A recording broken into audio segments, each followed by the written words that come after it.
Hi everyone, welcome to my channel. आज हम KTTM मेरे इम्प्रेम का डिस्प्ले सेटिंग के बारे में बताने जा रहे हैं। और वो डिस्प्ले सेटिंग के बारे में के लिए सबसे पहले देखिए, इसमें OP7 जैसा डिस्प्ले रहता है, छोटा सा ही ऐसे रहता है सीमेंस का। और वो उसमें मतलब टच स्क्रीन नहीं रहता, की पैड जैसे रहता है। जैसे मोबाइल का जमाना में जाओ, पहले की पैड वाला है, बाद में टच स्क्रीन वाला है। ऐसे ये पहले की पैड वाला था, मतलब बटन दबाने के बाद उसपे सब होगा। OP7 बोलते हैं।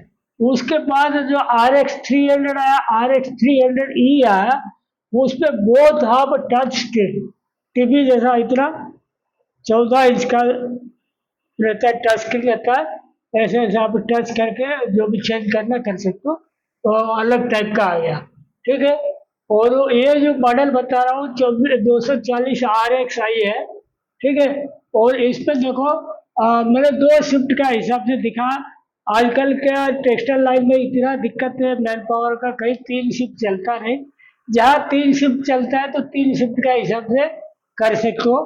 ये पहले change in display use password, ये ध्यान रखो।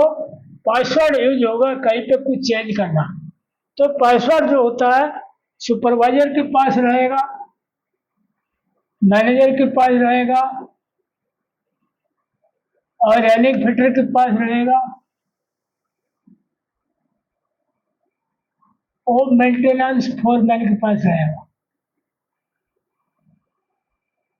ये 4 जन के अलावा और किसी के पास नहीं रहना चाहिए।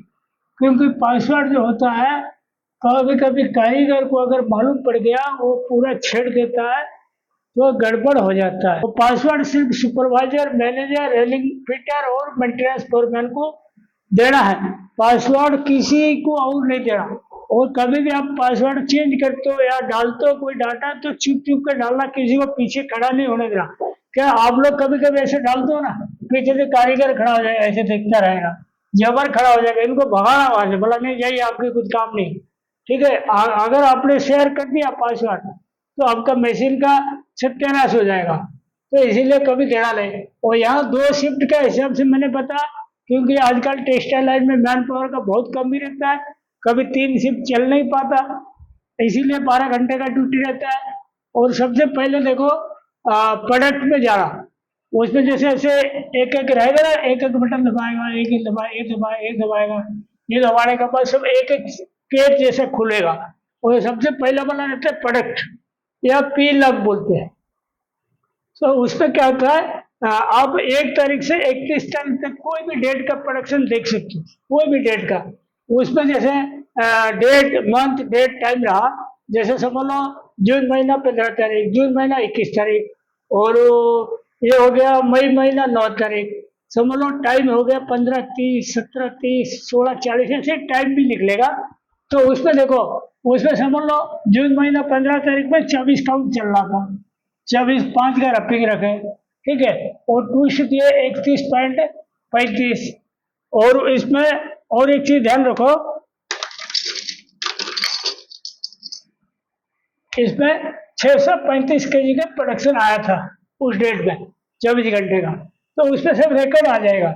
21/6 में अपना 20 काउंट चल रहा था, 20.2 रफिंग रखे थे, और 19-23 ट्विस्ट था, वो इतना KG प्रोडक्शन आया था। मतलब ऐसे ही पूरा महीने का आप जान सकते हो, कोई दिक्कत नहीं। ये 10-10 दिन का एक एक ब्लॉक है, 1 से 10 तारीख तक एक ब्लॉक दबा दोगे, 10 तारीख तक का पूरा प्रोडक्शन आएगा। 11 से 20 तक एक बार दबा दोगे, 10 दिन का पूरा आएगा। 21 से 31 तक दबाओगे, तो 10 दिन या 11 दिन जो भी होगा वो आ जाएगा। 3 ब्लॉक में इसीलिए डिवाइड किया हुआ, ताकि आपको दिक्कत नहीं जाए, क्योंकि महीने भर का बहुत लंबा हो जाएगा, वो दिखाएगा नहीं, ठीक है। उसके बाद देखो, सबसे पहले आएगा मेंटेनेंस सब मॉनिटर।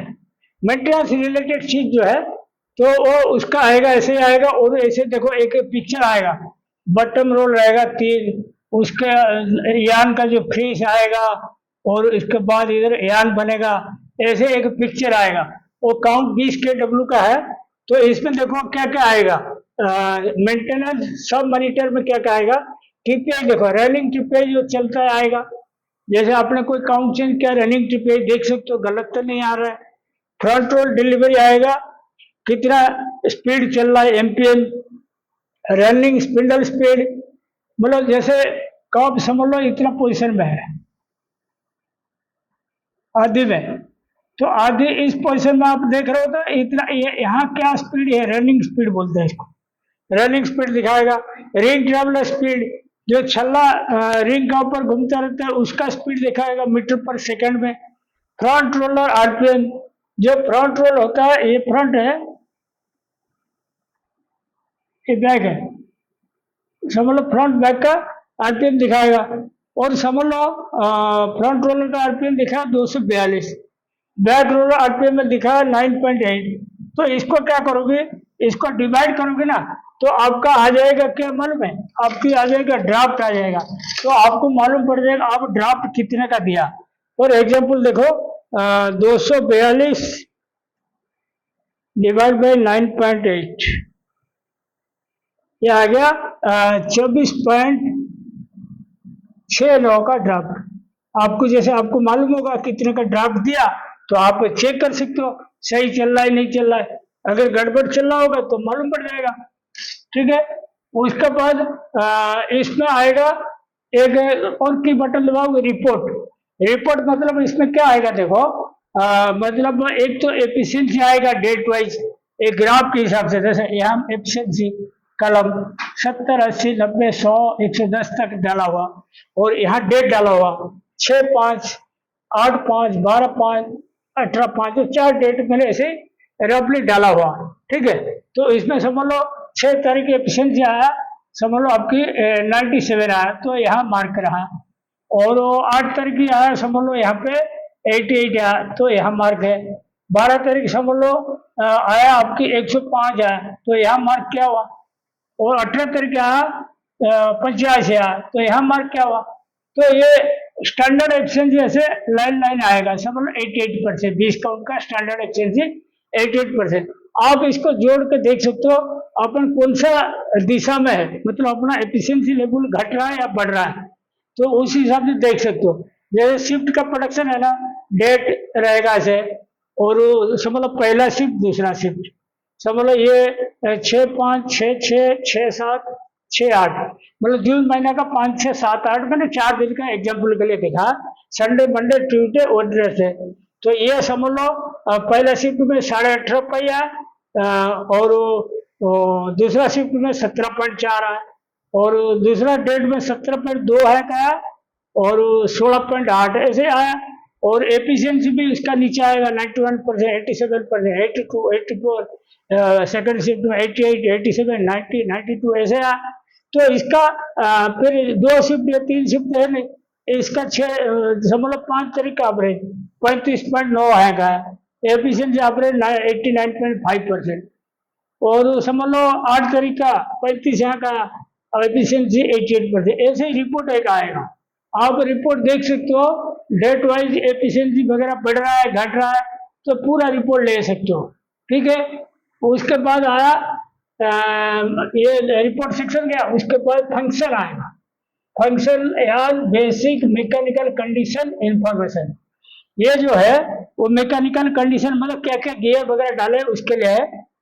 2 स्टेज गियर समझ लो टीसी अपना 58 का डाले, और टोटल ड्राफ्ट चेंज गियर समझ लो 36 का डाले, back break draft change gear BC 63 का डाले, तो एक constant wheels tooth constant gear TC एक 47 का डाले, और ड्राफ्ट कंस्टेंट चेंज डीसी 67 डाले, DFC 134, back roll drive gear 75, change pulley draft gear draft drive तो 38 टिप। ये ध्यान रखो सबसे इम्पोर्टेंट, ये जो चीज है ना गियर चेंज के बाद इसको फीड करना, जैसे टीसी 47 डाला तो ये ऑटोमेटिक 77 आएगा, दोनों मिलाकर 124 टिप होना चाहिए, ठीक है। ये डीसी ये वाला फीड नहीं होगा, 67 डाला ये वाला 103 आएगा, दोनों मिलाकर 170 आना चाहिए, ये अंडरस्टूड है, इसीलिए खाली एक ही डालना, एक ही डालोगे ये अपना पे सही हो जाएगा। इसको नहीं डालना पड़ता है, एक ही खाली डालना पड़ता है। एक डालेगा तो कॉम्बिनेशन दूसरा मालूम पड़ जाएगा। ठीक है। और जैसे चेंज पुली है ना, ड्राफ्ट ड्राइव जो होता है, ये 38 डाला 20 काउंट में, फाइन काउंट थोड़ा होगा तो 48 डालोगे, और फाइन होगा तो 62 का भी डालोगे। ये प्रोविजन है। उसके बाद देखो काउंट कोड आईडी समझ लो एक 20.5 काउंट KW चलानी है। यान काउंट ये नहीं लिखा रहेगा 20.5, ट्विस्ट TW 19.23 TPI, यान वेट ग्राम जी रहेगा 72 ग्राम। ये क्या लिफ्ट थोड़ा बड़ा वाला लिया हुआ, इसलिए 72 ग्राम, जिसका जहाँ पे जितना ग्राम स्टैंडर्ड है लिफ्ट रिंग के हिसाब से वो डालना। ठीक है। पिच कोएफिशिएंट के 9 डाला। देखो पिच कोएफिशिएंट क्या चीज आपको समझा दो। जैसे बॉबिन है ना,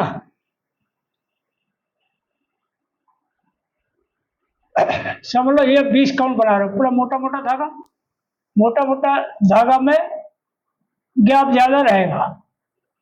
ठीक है। और समझ लो पतला पतला धागा है, 40 काउंट है, पतला पूरा पतला पतला, तो इसमें पतला पतला में पूरा भरा हुआ रहेगा। पिच कोएफिशिएंट मतलब ये एक नंबर है 6 से 9 तक रहता है। समझ लो जो 24 काउंट चल रहा है 8 डाला, 30 काउंट चल रहा है 7 डाला, 40 काउंट चल रहा है 6 डाला, तो अपन 20 काउंट चल रहा है तो 9 डाला, 6 से 9 तक इसमें डलता है। ठीक है। उसके बाद में देखो रोविंग वेट मतलब roving wrapping 0.82, break draft 1.22 BD, roller gauge RG 4451 है समझ लो। ठीक है। और क्रेडल साइज होता है, क्रेडल क्रिप CC 3.6 लिखा हुआ, मतलब 36 mm। ये डिस्प्ले का जो सेटिंग का, ये आप जैसे ही दबाते रहोगे ना कीपैड, उसी से आपको दिखाता रहेगा और इस पर सब डाटा मिलेगा, पूरा महीना भर का डाटा मिलेगा। ये इतना बढ़िया सिस्टम किसी मशीन में नहीं है। आप मशीन में डिस्प्ले में जाइए, मेरा वीडियो देखते रहे हो, डिस्प्ले में जाइए, आपको सारी चीज क्लियर हो जाएगा। ठीक है। आज का ये डिस्प्ले वाला टॉपिक का वीडियो यहीं पे समाप्त करता हूँ। Thank you.